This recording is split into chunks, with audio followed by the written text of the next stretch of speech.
pagdiriwang ay aming kampi ang kanyang kulirang pagkamatiisin at ang kapigil sa loob sa pagbubuhay niya maaminin sa pamamagitan niya at sa Espiritu Santo magpasagalang hanggan. Amen.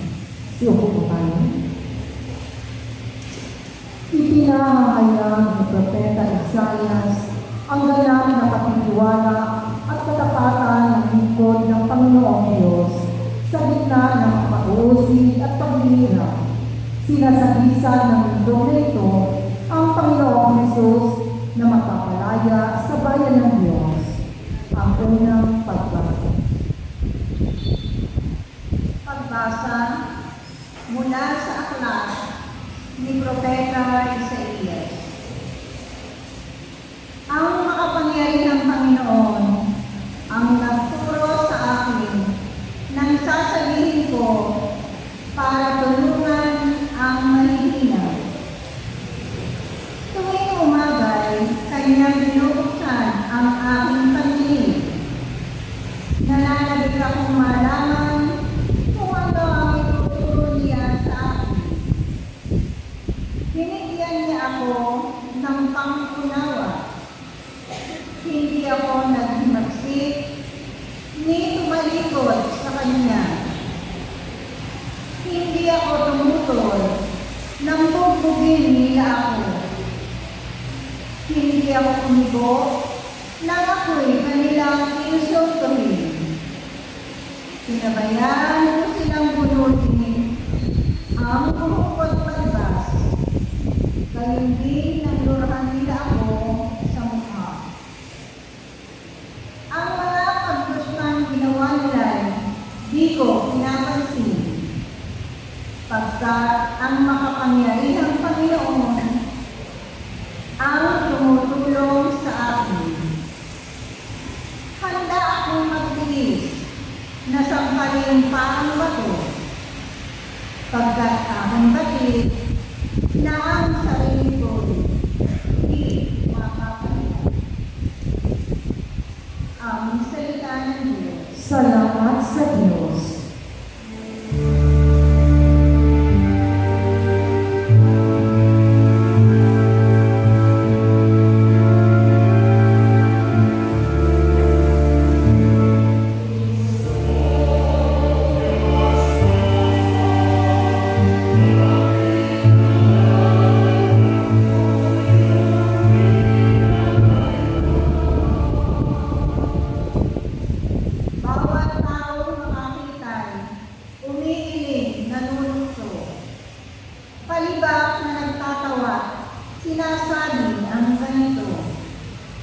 Nagtiwala siya sa Diyos, ngunit hindi siya pinansin.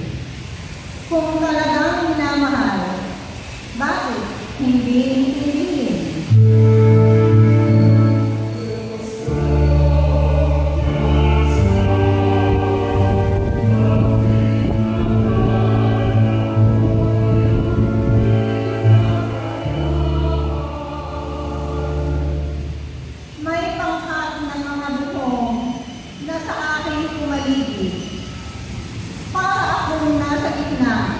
Niyong asong maubanis. Mga kamay ko at paay bukas sa pakong matulis. Ang buto ng katawan ko ay mabibilang sa masid.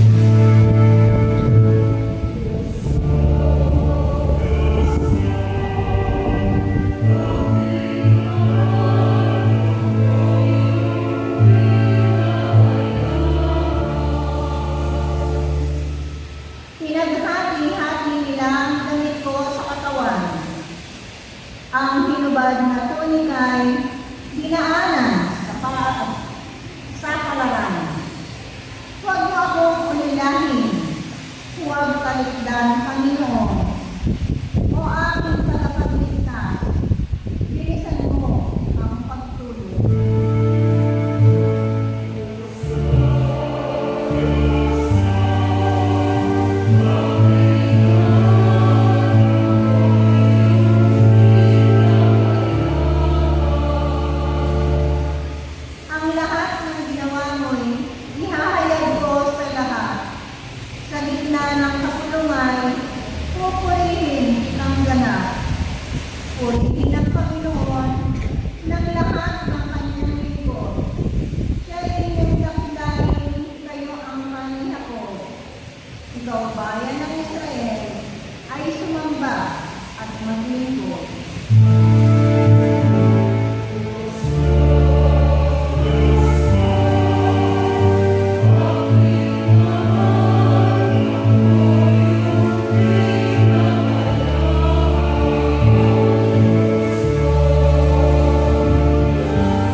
bilang tao at tinanggap ang kamatayan sa krus. Ngunit tinanghagi naman siyang Panginoon ng langit at lupa dahil sa kanyang huling pagkabuhay. Ang ikalawang pagbasa.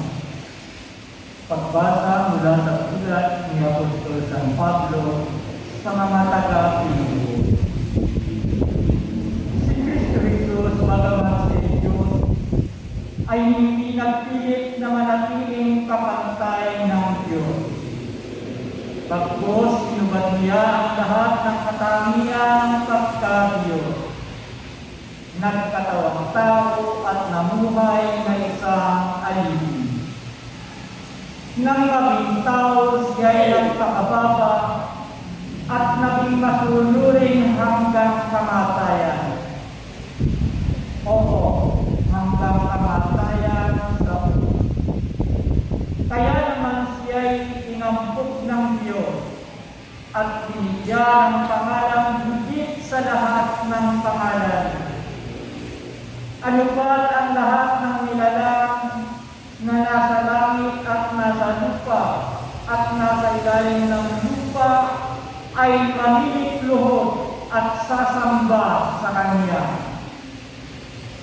At ipahayag ng lahat na si Kristo ang Panginoon sa ikararangal ng Diyos Ama. Ang salita ng Diyos. Salamat sa Diyos.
Noong panahon ito, tumindi ang matatanda ng bayan, ang mga punong saserdote at ang mga eskriba. Dinala nila si Jesus kay Pilato. Sinimulan nilang paratangan si Jesus. Ang tao ito'y nahuli namin nanununsod sa mga kababayan, sa aming mga kababayan, na maghimagsik at magbawal ng kababayan ng isa sa isa. Pinapaniwala pa niya ang mga tao na siya ang Kristo, sangkal. Tinanong ni Pilato si Jesus. Ikaw ba ang hari ng mga Hudyo? Tumugon si Jesus. Kayo ba ang nagsasabi? Sinabi ni Pilato sa mga punong saserdote at sa mga tao. Wala akong makitang kasalanan sa taong ito. Ngunit nagpili sila at nagwika. Sa pamamagitan ng mga tunay at kanyang magsik ang buong Judea, Nang marinig ito ni Pilato, itinanong niya kung taga-Galilea si Jesus, at nang malamang siya mula sa nasakupan ni Herodes, kanyang ipinadala siya sa taong ito na noon naman nasa Jerusalem. Tuwang-tuwa ito na makita si Jesus. Marami na siyang nabalitaan tungkol dito at matagal na niyang ibig makita. Umasa siyang gagawa ito ng kababalaghan at ibig niyang makita iyon. Kaya tinanong niya nang tinanong si Jesus. Ngunit hindi ito sumagot kauntiman. Naroon ang mga punong saserdote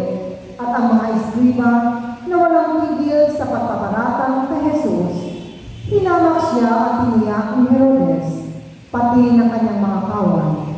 Sinuotan siya ng maringal na damit at pinabalik kay Pilato. At ng araw iyon, naging magkaibigan sina Herodes at Pilato na dating magkagalit. Ipinatawag ni Pilato ang mga punong saserdote, ang mga pinuno ng bayan, at ang mga tao at sinabi sa kanila, Isinakdal ninyo sa akin ang taong ito sa kasalanang panununsol sa mga tao. Ngayon, siniyasat ko siya sa harapan ninyo at napatunayan kong walang katotohanan ang mga paratang ninyo sa kanya. Gayon din si Herodes, kaya si Jesus ay pinabalik niya sa akin. Hindi siya dapat katulad ng kamatayan. Wala siyang kasalanan, kaya ipahagpit ko na lang siya sa kapalalayain. tuwing Paskwa, kinakailangang magpalaya si Pilato ng isang bilanggo para sa kanila. Subalit, sabay-sabay na sumigaw ang marina. Patayin ang taong iyan, palayain si Barabas. Nabilanggo si Barabas dahil sa paghimagsik na nangyari sa lungsod at dahil sa pagpatay. Minsan pang nagsalita sa kanila si Pilato sa pagnanais na mapalaya si Jesus. Ngunit sumigaw ang mga tao. Ipako sa krus! Ipako siya sa krus! Ikatlong ulit na sinabi sa kanila ni Pilato. Bakit anong ginawa niyang masama? Wala akong makitang dahilan upang siya'y ipapatay. Ipahagpit ko na lang siya at saka palalayain. Datapwat lalo nilang pinagsigawan na dapat ipako si Jesus sa krus, at sa wakas ay nanaig ang kanilang sigaw. Kaya ipinasya ni Pilato na pagbigyan ang kanilang kahilingan. Pinalaya niya ang tao na binanggo dahil sa paghimagsik at pagpatay, ayon sa hiningi nila, at ibinigay sa kanila si Jesus upang gawin ang kanilang kagustuhan. Nang nadala nila si Jesus upang ipako, nasalubong nila ang isang lalaking galing sa bukid. Ito'y si Simon na taga-Sirene. Pinigil nila ito at pinapasan sa kanya ang krus, kasunod ni Jesus. Sinusundan sa Jesus ng maraming tao, kabilang ang mga babaeng nananaghoy at nanangitan dahil sa kanya. Nilingon sila ni Jesus at sinabi sa kanila, mga kabahian ng Jerusalem, huwag ninyo akong tagisan. Ang tagisan ninyo ang iyong sarili at ang iyong mga anak. Tandaan ninyo, darating ang mga araw na sasabihin nila, malakas ang mga ako, ang mga sila puno na hindi nagdadalang tao at ang mga dibdib na hindi nagpapag sa mga araw na iyo'y sasabihin ng mga tao sa mga pundo. Kumuho kayo sa amin at sa mga guro. Tugunayin ninyo kami sapagkat nung ganito ang ginagawa sa aboy sa salima, ano naman ang gagawin sa tuyo? may dinala pa silang dalawang salarin upang patayin kasama ni Jesus. Nang dumating sila sa damang tinatawag na bungo, ipinako nila sa krus si Jesus. Ipinako rin ang dalawang salarin, isa sa gawing kanan at isa sa gawing kaliwa. Sinabi ni Jesus, Ama, patawarin mo sila sapagkat hindi nila nalalaman ang kanilang ginagawa. nagsapalaran sila upang malaman kung alin sa kanyang kasuotan ang mapupunta sa isa't isa. Ang mga tao'y nakatayo roon at nanonood.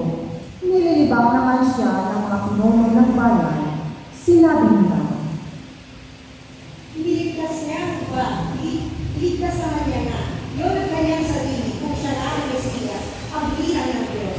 Nilibiyak din siya ng mga away, nilapitan at inalong ng maasim na alak. Sinabi niya, at nakasulat sa ulunan ni Jesus sa wikang Griego, Latin at Hebreo. Ito ang halik ng mga Hudyo. Tinuya siya ng isa sa mga salarin na kapitin. Ang sabi, Hindi ba ikaw ang Mesiyas? Iligtas mo ang iyong sarili, pati na kami. ngunit pinagsabihan siya ng kanyang kasama. Hindi ka ba natatakot sa Diyos? Ikaw ay pinarurusahan tulad niya. Matuwid lamang na tayo parusahan ng ganito dahil sa ating mga ginawa. Ngunit ang taong ito'y walang ginawang masama. At sinabi niya kay Jesus, Jesus, alalahanin mo ako kapag nakahari ka na. sumagot si Jesus, Sinasabi ko sa iyo, ngayon, sasama kita sa Pariseo. nang matay 12 ng anghel, nagdilim sa buong lupain hanggang sa 3 ng hapon. Nawala ng liwanag ang araw at ang tabing ng templo'y napunit sa gitna. Sumigaw ng malakas si Jesus, Ama, sa kamay mo'y pinagpataguhin ko ang aking espiritu. at pagkasabi nito, nalagot ang kanyang hininga. Magsiluhod po tayo.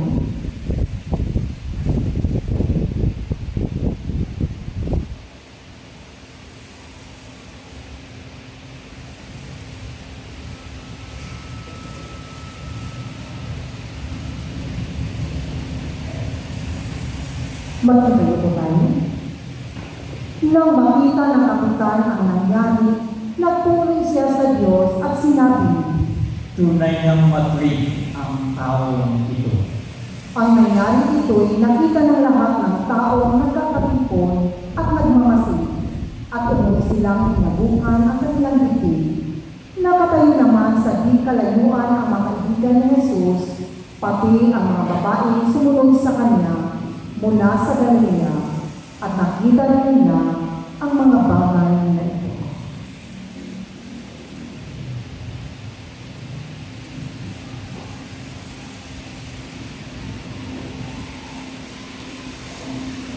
Ang mabuting balita ng Panginoon. Ikanangin Panginoong Heso Kristo. My dear brothers and sisters, today we had how many readings? Down reading from Gospel from Luke, and then first reading from Isaiah, the second reading from Paul's letter Philippians, and again here the Gospel and narratives Luke. That means we had 4 readings today. Okay. After analyzing, after contemplating, after meditating all these 4 readings, the main theme of these readings is pagkumbaba. Okay? Pagkumbaba.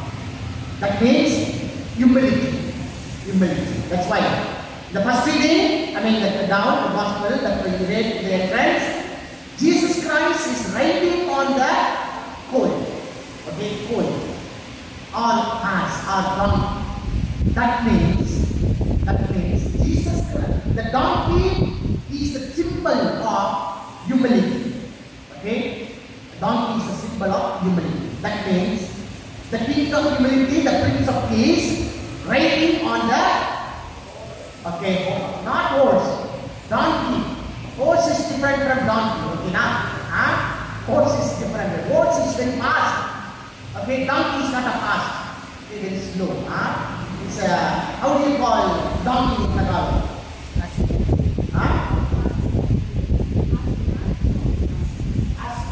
Asno. And horse? Red horse. You remember, not red horse, what is different? What is that horse in Tagalog? Kabayo. Okay. Asno, kabayo. So Jesus today is riding not the kabayo. Okay na? He is riding on asno.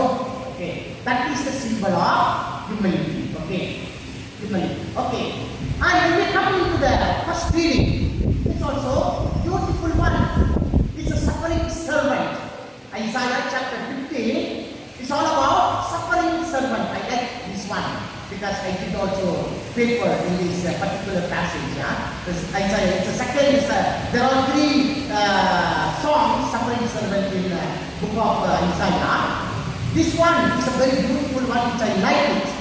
Okay, chapter 50, it's a suffering servant. Why a suffering servant? Because here in the reading, suffering servant did not mention who is that suffering servant. Could be prophet, or could be king, or could be the leader at that time. It takes place in Babylon because the king Nebuchadnezzar, he came to Jerusalem and he destroyed. That happened in the year 586 BC before Jesus. Okay. So he came and destroyed the Jerusalem city and brought all the Gentile people to Jerusalem. And what happened in that place? The local people, okay, the main Babylon people also attacking the Jerusalem people, and even the Israeli people, the Jerusalem people, did not accept the suffering servant. Okay, both sides attacking. Okay, we know that Babylon people attacking suffering servant because they are slaves. But why the whole people are attacking because these suffering servants saying that we should not forget our God. We should believe God. That's why these are the old people. How come we should believe your God, our God? He abandoned us as a slave. We will not worship. That's why the suffering servant had a problem with the two groups. One is one group and another is the opposite group. But this person, he did not lose his faith. Whatever they did, they spit on his face, they pulled his beard, they punched his face, no problem. He remained still humble person. Okay. And then, when we come into the gospel, also very beautiful second reading.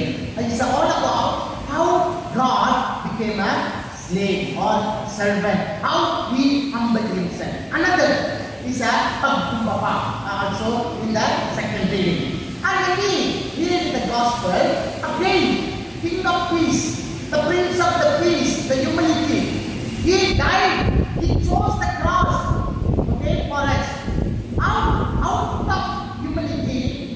Out of humility, though he is innocent, he accepted as the cross, the symbol of the criminal, but because he humbled himself. Okay, that means in the gospel says, humility is the virtue of all the virtues. Okay, like there are 10 virtues, like honesty, compassion, integrity, okay, and genuine, and then generosity, respect, courage, perseverance, of course humility. Among all these, humility stands first. That's why God humbled himself and he chose the past to write to save us. So my dear brothers and sisters, let us be like our Lord Jesus Christ. In the first day, even though the people are attacking, spitting on his face, pulling his beard, insulting, but he never cared all those things. He remained in faith. Finally, what happened? What he thought happened. Okay, he remained because he wanted to have freedom from the Babylon. Even though so many people attacked, no problem, he remained calm. He accepted all the reasons. He accepted all the partiality. He accepted all the people who are doing to him. He never reacted. He remained calm. No problem. You do whatever you want.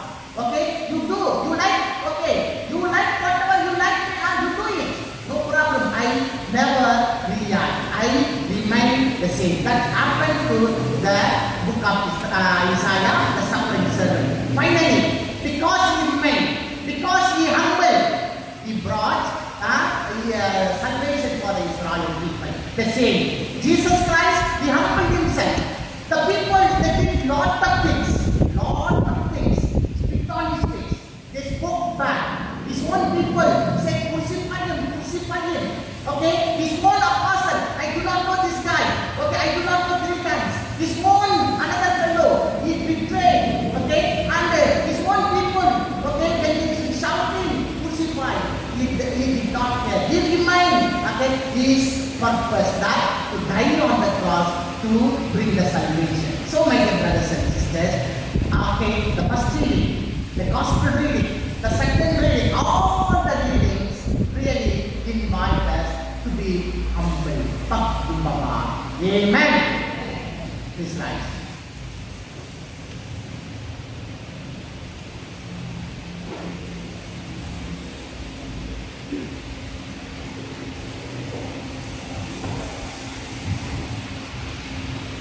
Magsiupo ang lahat.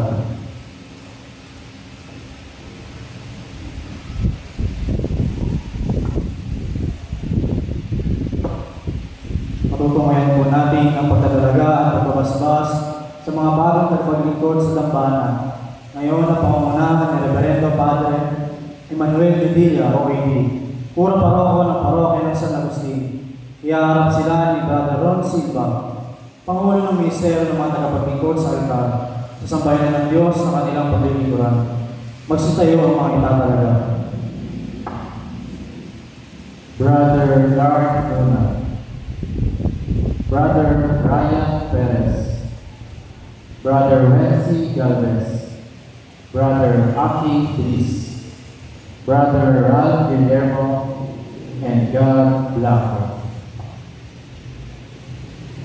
Minamahal namin Pura Paroko, saksi ang mga kapatid namin narito sa sambayanan ng Diyos dito sa parokya ng San Agustin. Hinihiling po namin sa inang simbahan na basbasan ang mga kapatid natin ito bilang mga lingkod altar. Sa palagay ba sila ay karapat-dapat? Ang mga kabataang lalaking ito ay dumaan po sa paghuhubog.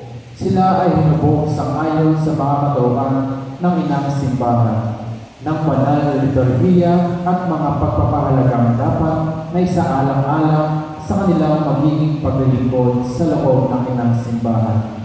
Gayon din, ang mga naghubog sa kanila ay pinili upang magbahagi sang-ayon sa kanilang mga kaalaman at kakayahan. Silang mga namahala sa paghubog sa kanila ay napagpasiyahang sila ay maaaring kilalanin bilang mga lingkod altar. Ano ang hiling niyo sa Diyos at sa Kanyang sambayanan?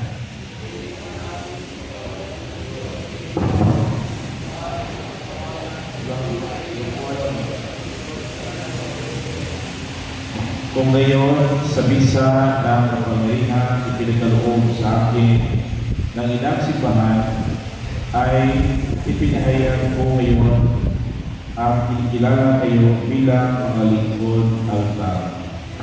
Pagbabasbas ng sutana.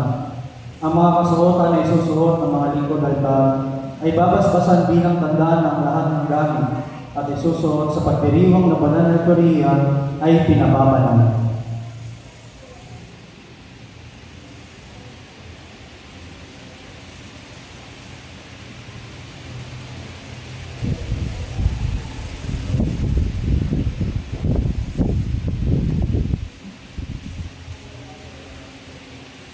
Kapuripurin ka, Diyos, sa paghilang mo sa iyong anak upang maging walang hanggang pari ng bagong tipan at sa pagpili mo sa aming mga kapatid upang maging tagapangalaga ng iyong mga misteryo.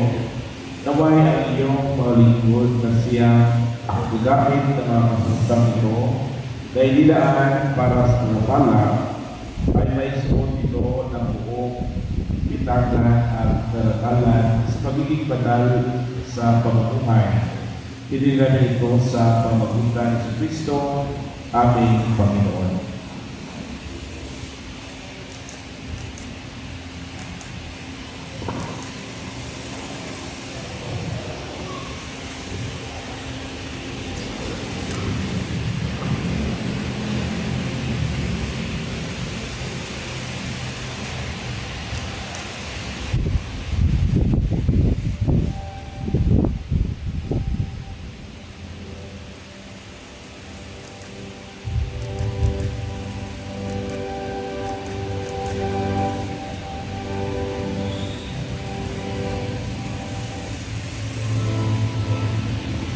pari, inyong nasutin ang inyong damit na gamitin sa inyong paglilingkod. Ito mga sila.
Tumarap po kayo sa harapan ng mga tao. Tumarap po kayo. At nandiyan mga magulang nila. At atin po sila bigyan ng sigatong palakpakan.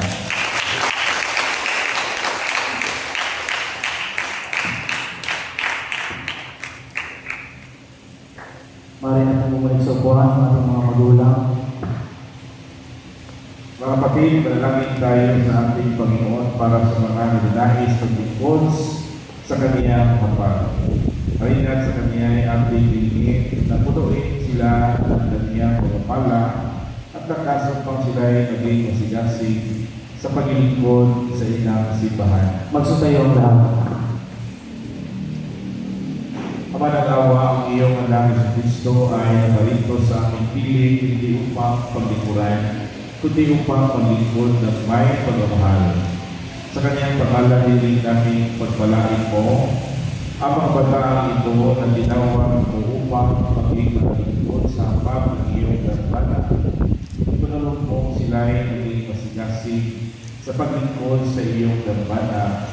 Ang kanilang nawang pag-alang sa iyong banal na tahanan ay maging huwaran para sa amin ng isang tunay na pagsamba at ang kanila namang bukas palad na paglilingkod ay makapagbigay sa iyo ng lalong pang kapulihan. Pinililan ito sa pamamagitan ni Kristo, aming Panginoon. Amen. Ang mga bata ito ay ganap ng lingkod, altar. Pasalubungan po natin sila ng masigapong palakpakan. Maraming salamat din sa mga magulang na nagpapos sa kanilang mga anak at siyempre ng ating mga sakristan na bono kay Rodro na kanyang magsamahan ng mga officers sa San Agustin Ministry of Altar Servers. Kaya palakpakan po natin sila. Natuwa ako dahil sa mga ministry, bilis nila dumati, no? Kaya patuloy na dalangin ng Panginoon sa ating mahal patulong sa Agustin, naway marami pang mga kabataan sa ating parokya na mahubog sa pagsilbi ng Panginoon, hindi naman lang sa Christianity, sa marami pang mga religious division o sa mga ministry na ating parokya. Maraming salamat sa inyo. Gusto yung lahat. Sumasampalataya ko sa Diyos, Amang makapangyarihan sa lahat, na may gawa ng langit at lupa. Sumasampalataya ko kay Jesucristo, isang anak ng Diyos, Panginoon natin lahat, nagkatuwang tao siya lalang ng Espiritu Santo, ipinanganak ni Santa Maria ang Berhen, pinagpakasakin ni Poncio Pilato, ipinako sa krus, namatay, inipin, nanawag sa kinaroroonan ng mga yumao, Nang may katong araw na buhay na mabuti, umakyat sa langit, naluklok sa kanan ng Diyos ang mga makapangyarihan sa lahat. Doon magmumulat ang rito at puhuko sa mga nabubuhay at namatay na tao. Sumasampalataya naman ako sa Diyos Espiritu Santo, sa banal na simbahang Katolika, sa kasamahan ng mga banal, sa kapatawaran ng mga kasalanan, sa pagkabuhay na magmuli, sa namatay na tao, at sa buhay na walang hanggan. Amen. Ama, narito kami sa iyo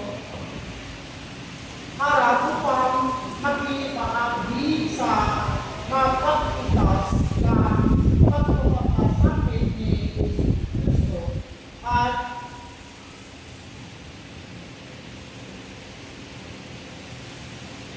ang galing din sa mga kapala na hindi niyang pagkabuhay. Maraming kapagpagaan sa pamagitan ng pagkasakit ni Kristo. Tingin mo kami. Ama namin mapagmahal, sa pamagitan ng pagpapasakit ni Kristo, dinggin mo kami. Maging buhay na saksi nawa ang simbahan ng Kristong nakapako sa krus sa gitna ng kahirapan, sakit, pagdulot at pagkamuhi, manalangin tayo. Ama namin mapagmahal, sa pamagitan ng pagpapasakit ni Kristo, dinggin mo kami. Tularan nawa ng mga nais maging pinuno ng aming bayan, si Kristong dumating upang maglingkod at hindi paglingkuran. Manalangin tayo. Ama namin mapagmahal, sa pamagitan ng pagpapasakit ni Kristo, dinggin mo kami. Matupad nawa ng programang Alay Kapwa, ang hangarin nitong tulungan ang mga nangangailangan. Manalangin tayo. Ama namin mapagmahal, sa pamagitan ng pagpapasakit ni Kristo, dinggin mo kami. Tanggapin nawa ng Panginoon sa kanyang kaharian ang mga kapatid nating lumao. Manalangin tayo. Ama namin mapagmahal, sa pamagitan ng pagpapasakit ni Kristo, dinggin mo kami. Ama, hindi mo ang panalangin ng iyong bayan. Tumugo na daba kami sa pagiging upang panamanin makamtan ang galat na dulot ng pagkabuhay ni Kristong anak ko at aming Panginoon. Amen. Magsuko po tayo.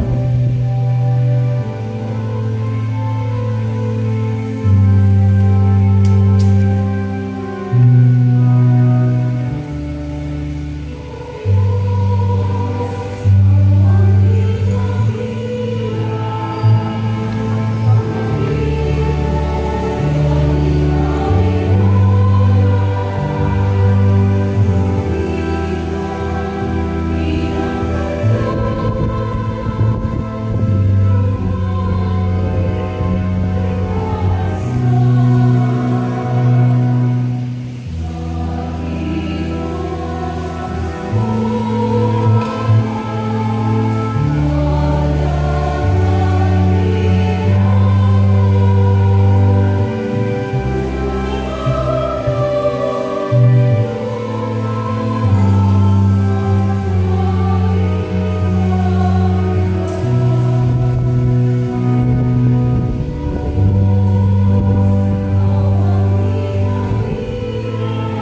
Pagpinawa ng Panginoon itong paghahapon sa iyong mga kamay sa pamilya at karahalan sa ating kapalabangan at sa buong sambayanan ng banal.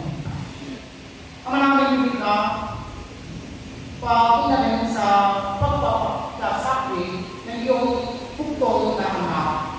Sumangangin nawa ang iyong pagpapakula na di makakamit ng aming pagkanaw, kundi ng pagkahain minsan lamang para sa daga na mula sa iyo'y pinagkinabangan namin at pinagtaliga sa pamamagitan ni Jesus Cristo kasama ng Espiritu Santo magpasawalang ang Diyos. Amen. Sumayin niyo ang Panginoon At sumayin itinasa Diyos ang inyong puso at iba. itinasa namin sa Panginoon. Pasalamat namin ang ginagawa ng Diyos. Marapat na siya ay pasalamatan. Ang maraming makapangyarihan, tunay na ang matatak na kita ay aming pasalamatan. Sa pamamagitan ni Jesus Cristo na aming Panginoon. Wala siyang kasalanan ngunit tinaling sa litin sa pagmamalasakit niya kami palayan. Sa kamatayin, pinasusungan namin kaya namatay siya upang kami buhay. Kaya kalisa ng mga anghel na nagsisiari ng mapulis sa iyo ng walang upay sa kalimitan. Kami nagpulis sa iyo ang kadakilaan.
Bawal yung pagkikisang pusa mo na mamingin andon. Ginawa kanyang pinapalit, pinasalamat sa kanya. Pinaghatiat niya yun, inawal sa kanyang mga lagwa at sinabi, tanggapin ninyong lahat dito at kami. Ito ang aking katawan na ginahagod para sa inyo.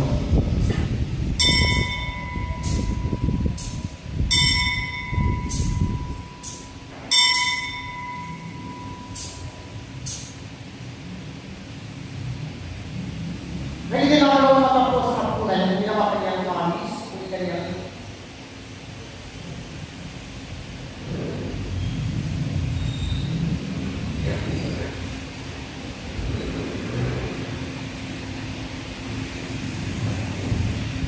tanggapin ninyong lahat dito at inumin, dito ang alis ng aking ito. Nang bawat balang ng pagpipa, ang aking ito na ay bukos, para sa inyo at para sa lahat, sa ikapagpatalan ng kasalanan. Kami ninyo ito sa pag-aaral sa akin.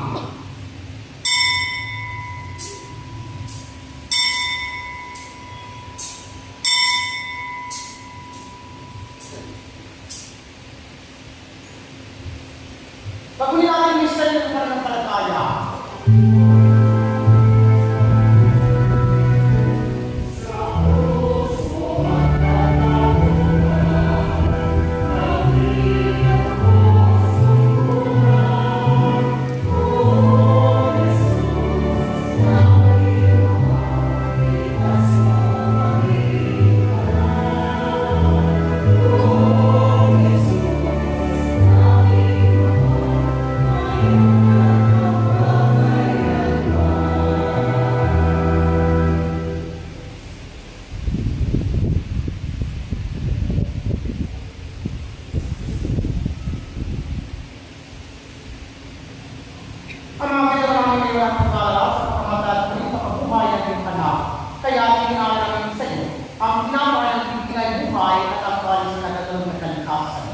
Kami nagpasalamat tayo ng iyong minarapan at umayong sa anak para maglingkod sa iyo.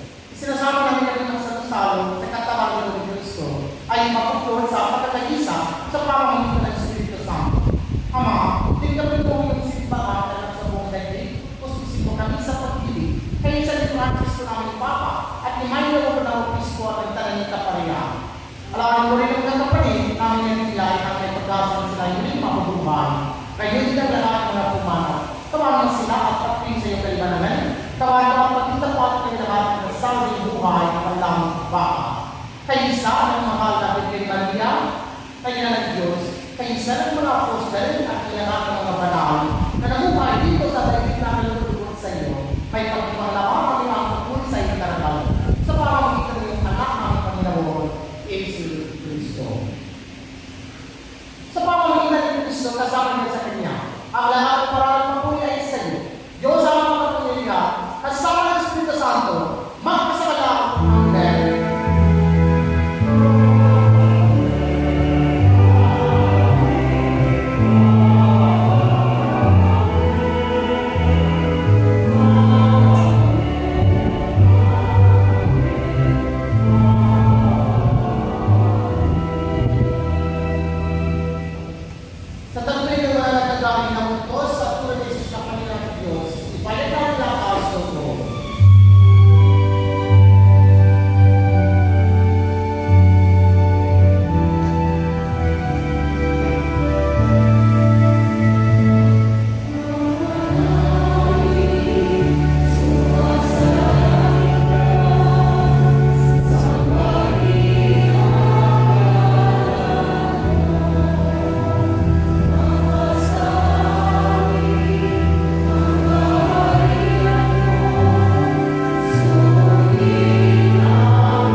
may pag-asa sa aming sinasampalatayan. Pagpunta namin sa pagkakanatay ng iyong anak, sabihin mo kami magarating sa aming parolan. Pagpunta namin sa kanyang muling sa pagbuhay, bilang pinagpapamagitan, kasama ng Espiritu Santo, magkasabalang ang ilan. Amen. Sumayin lang po ito, Lord. At sumayin rin. Ama, ang anak ng Espiritu Santo. Amen. Naglalim niya sa inyo namin sa makayaman ng Kristo. Salamat